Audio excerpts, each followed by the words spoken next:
que acontece quando uma briga por um trono dura mais do que a vida de uma pessoa? Bom, ela simplesmente redefine nações inteiras.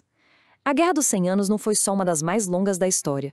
Ela foi o grande conflito que moldou, lá na base, o que significava ser inglês e o que significava ser francês, basicamente dando um ponto final na Idade Média. Mas antes de mais nada, um detalhe sobre o nome. Chamar de Guerra dos 100 Anos é um pouco enganoso. Na verdade, foi uma série de conflitos, com pausas, tréguas e mais batalhas brutais, que se estendeu por, pasmem, 116 anos. Foram 5 gerações de reis, de 2 dinastias rivais se enfrentando. E aí fica a pergunta, né? O que foi que alimentou essa luta por mais de um século entre duas das maiores potências da Europa? Como é que uma guerra pode durar tanto tempo assim, passando de avô para neto? É exatamente isso que a gente vai desvendar agora. Para a gente entender como essa bomba explodiu, primeiro a gente precisa olhar para o pavio. As raízes desse conflito eram muito profundas. Tinham a ver com uma relação feudal bem complicada e uma crise de sucessão que estava prestes a estourar. E o problema todo começa aqui, numa relação que era, no mínimo, esquisita. O rei da Inglaterra era soberano na sua ilha, claro, mas, por causa das terras que ele tinha na França, como a Gasconha, ele era, tecnicamente, um vassalo do rei da França. Imagina só, ser um rei e mesmo assim ter que prestar homenagem a outro. Para a coroa francesa, que queria centralizar o poder, essa autonomia inglesa em pleno território francês era um espinho no pé, uma fonte constante de atrito. E toda essa tensão, que já existia, estava só esperando uma faísca para explodir. E essa faísca veio na forma de um trono vazio e uma coroa sem dono definido. Acontece o seguinte, o rei francês Carlos IV morreu sem deixar um herdeiro homem. Pela lógica, o parente mais próximo era o sobrinho dele, ninguém menos que o rei Eduardo III da Inglaterra. Só que a nobreza francesa... eles não queriam um rei inglês de jeito nenhum. Então, o que eles fizeram? Desenterraram uma regra antiga, a tal da Lei Sálica, para dizer que a reivindicação do Eduardo não valia, porque vinha pela linhagem da mãe dele. E, no lugar, coroaram um primo francês, Philippe de Valois. Pronto, o palco para a guerra estava montado. Bom, a conversa não resolveu, então a guerra se tornou inevitável. E logo no começo, a balança pendeu, e muito, para um lado só. Foi uma série de vitórias inglesas que simplesmente chocou a Europa. Para a França, as primeiras décadas foram um verdadeiro desastre. Na Batalha de Sluis, a frota deles foi praticamente aniquilada. Em Crécy, o exército francês, que era bem maior, foi dizimado. E o golpe mais humilhante de todos, na Batalha de Poitiers, o próprio rei da França, João II, foi capturado e levado como prisioneiro para a Inglaterra. Mas como os ingleses conseguiram isso? Basicamente por causa de 2 coisas. Primeiro, o arco longo. Uma arma que mudou o jogo com poder de fogo e uma velocidade muito maiores que as bestas francesas. Segundo, um exército mais profissional, mais disciplinado, que conseguia superar taticamente a cavalaria feudal francesa, que era meio bagunçada. E eles também usavam uma tática brutal chamada chevauchée, que a gente já vai ver o que é.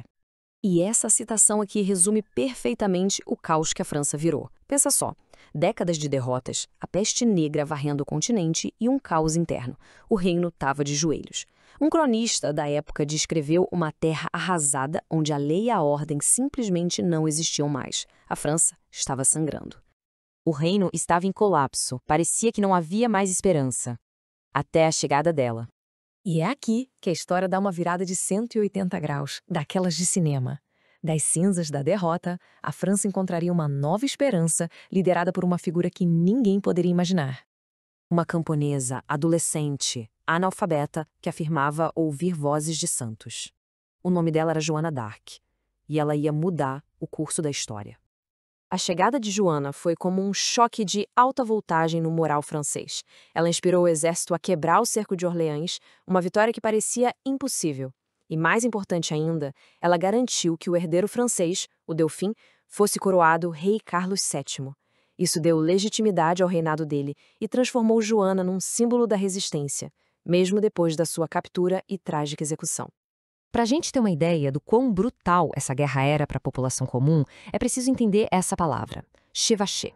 Isso aqui não era sobre batalhas nobres de cavaleiros, era a guerra total contra o povo. Os exércitos marchavam queimando colheitas, saqueando vilas, aterrorizando os civis. Tudo para quebrar a economia e o moral do inimigo. Joana d'Arc foi a faísca, a ignição. Mas a vitória francesa foi construída com mudanças estratégicas bem profundas.